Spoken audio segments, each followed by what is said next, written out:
Good morning, traders. We're going to get started in just a minute. Hope everybody had a great weekend and look forward to a great week of trading here. Get started in just a minute.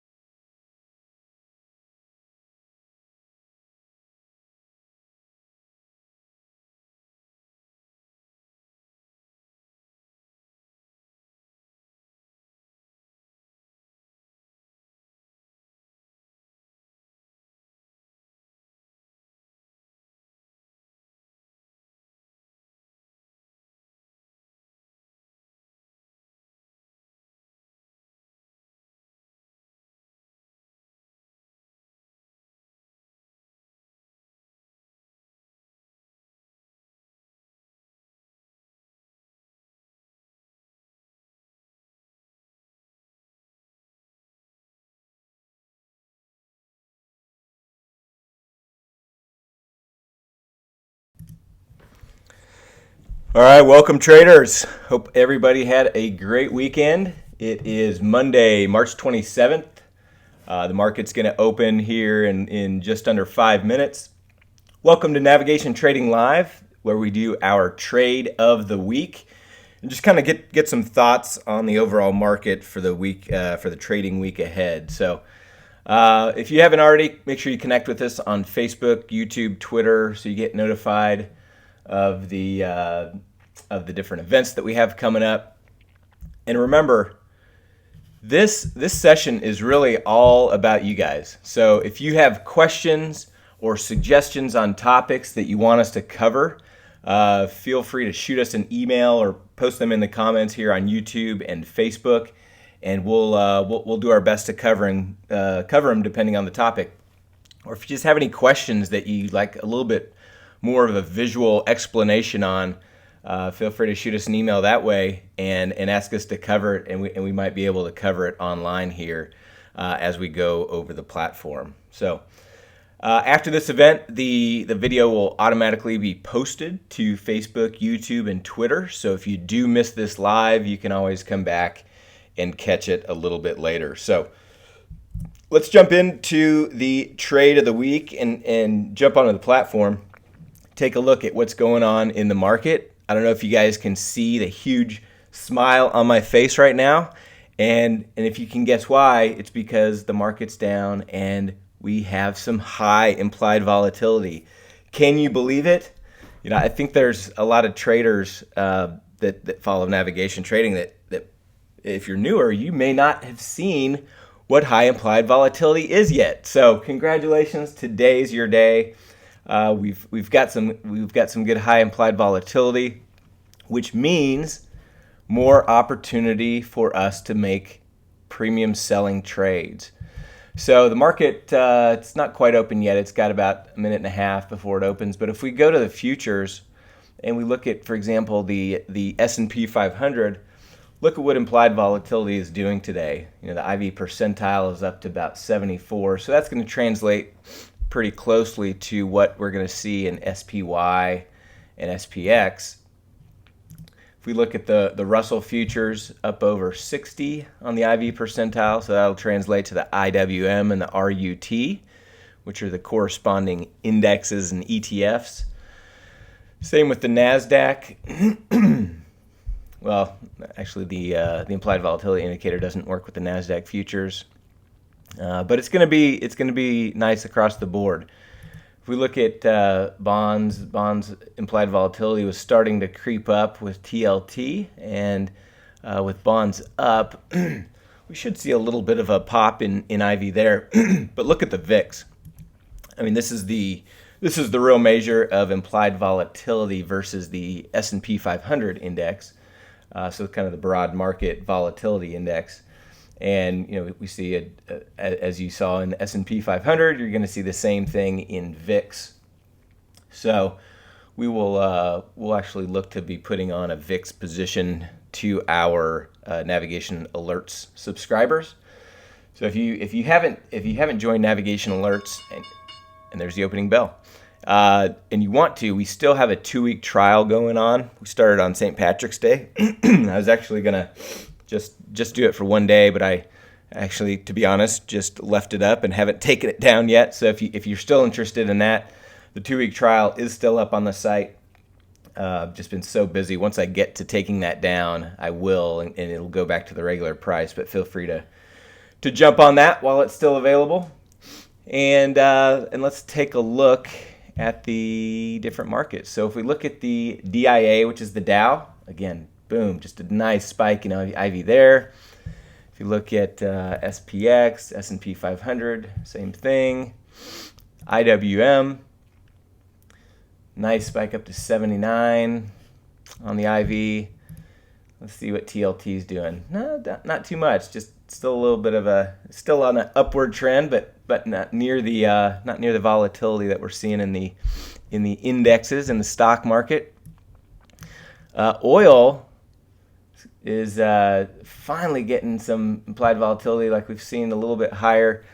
Oil is one of my favorite trading vehicles for selling premium in. It's because you get such a great bang for your buck, but selling premium when you're down here just hasn't been an option. So I'm hoping we get a little bit more of a pop and are able to put some positions on in oil, because I love having positions on in oil. If we take a look at gold, GLD is the ETF. Got a little bit of a pop there, not enough to sell any premium in, but we've actually got a calendar spread in GLD we may have to make an adjustment to this morning. If we can look at silver, same kind of thing. It's up big, not big enough increase on the implied volatility though. If we look at UNG, which is the ETF we use for natural gas, it's, as you can see there, extremely low. It was a great trading vehicle with high implied volatility for quite a while, but now it's kind of settled down. We've got a couple positions that we'll be managing through in natural gas. You've got the grains, which the IV is not doesn't work for those. But let's take a look at EWW. The Mexican ETF got a little pop there. We actually need a little bit of a move down to help our positions in EWW. FXI, which is the China large cap, getting some increase in IV there with a nice move down. If we take a look at the euro, which these are the euro futures, you can also look at FXE, which is the ETF. Got a big increase there, so the dollar's getting hammered a little bit, which gives us a little bit good implied volatility in the euro. EEM, which is emerging markets, again, IV starting to creep up there. EFA, which is the international index. This is kind of like the Dow for the international stocks. Same thing. EWZ, the Brazilian index, getting some nice IV there. That'd be a nice place to sell some premium. If we take a look at some of the major stocks that we follow, Apple's down 0.5%, Facebook down 0.5%, Netflix down 0.75%, Google down almost 1%, Amazon down over 1%, Goldman Sachs, the banks are finally getting hit. Goldman Sachs down over 2.5%. Let's see, OIH, which is another oil ETF, down about 1.25%. Nike down 1%, FedEx down 2%, XOP, another oil ETF, down quite a bit as well. So a lot of red on the screen today, a lot of red. So again, what that does for us is helps us with implied volatility. So for the trade of the week, what I want to look at is SPY, the most liquid ETF there is. Implied volatility spike. We don't have a position on in SPY, and this is one that I almost always want to have a position on in, regardless of IV level, because it just is the most liquid. So let's go to the trade tab, and we're going to put on an iron condor. So remember, we want to be in that 30 to 60 day range. Stay out of the weeklies for our income trades. And so 53 days to expiration is where we want to be. So what we do is we want to go to the call side first and look for around the 20 delta. So we've got the 20 delta right here, which is the 240 strike. So we're going to right click, sell iron condor. That will populate up here, and then we want to go 3 strikes wide for our wings. So from the 240, we go to 243, so that'd be the call that we sell.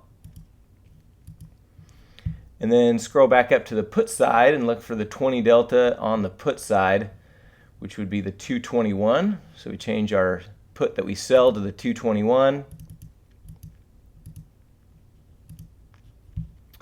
And then we want to go 3 strikes lower from there. So we'd go down to the 218 for the wing that we're going to buy. Okay, so then let's take this over to the Analyze tab. See what we're looking at here. Get rid of these other ones. So here's what we're looking at. We've got a 89-cent credit. So our max profit on that $89. Max loss 211. If we set our slices to break even, make sure we change this to the expiration date of 5/20. You can see this is almost a 60% probability of profit at initiation. Remember, that's just what the initial probability of profit is.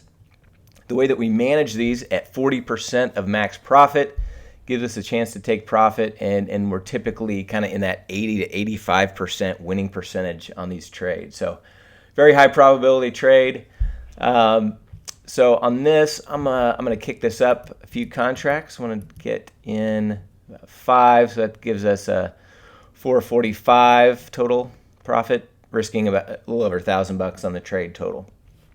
Okay, so let's go ahead and get this. We'll put this in. If I don't get filled right away, that's okay. You guys can manage your entries there. But I'm going to wait till this gets filled, and then I'm going to send that out to our Navigation Alerts subscribers. The other thing to remember is, okay, yes, we have implied volatility now that's high, but don't go too crazy. Don't load up your positions today right away. You still want to spread these out, okay? You still want to stay extremely small for your account size. Just put on maybe 1 or 2 trades today, because there's nothing that says this market can't keep going down, which means implied volatility is going to continue to skyrocket in the near term. So don't jump all in at one time. Keep your position size small. You want to stay spread out from time and from price. So if we put in a trade right now where the SPY is at a little over 231, we want to make sure that we're spreading these trades out. So if it does drop significantly again, then we can put another one on down here and spread out our risk and widen our break evens. So I know it's exciting that we have implied volatility, but don't go crazy. You got to continue to keep your trade size small and spread those trades out over today and potentially the rest of this week or into next week. We don't know how long this implied volatility spike is going to last. We're used to seeing spikes come and then contract right away, right? But that doesn't mean that's going to happen here. So I can't emphasize this enough. Keep your position size small. Methodically put positions in. Don't load the boat just at the first sign of high IV, because this could be here to stay for a while. You don't know. So happy trading. Have a good week trading. Shoot me an email if you have any questions, or leave comments here on Facebook or YouTube, and we'll talk to you soon. Thanks.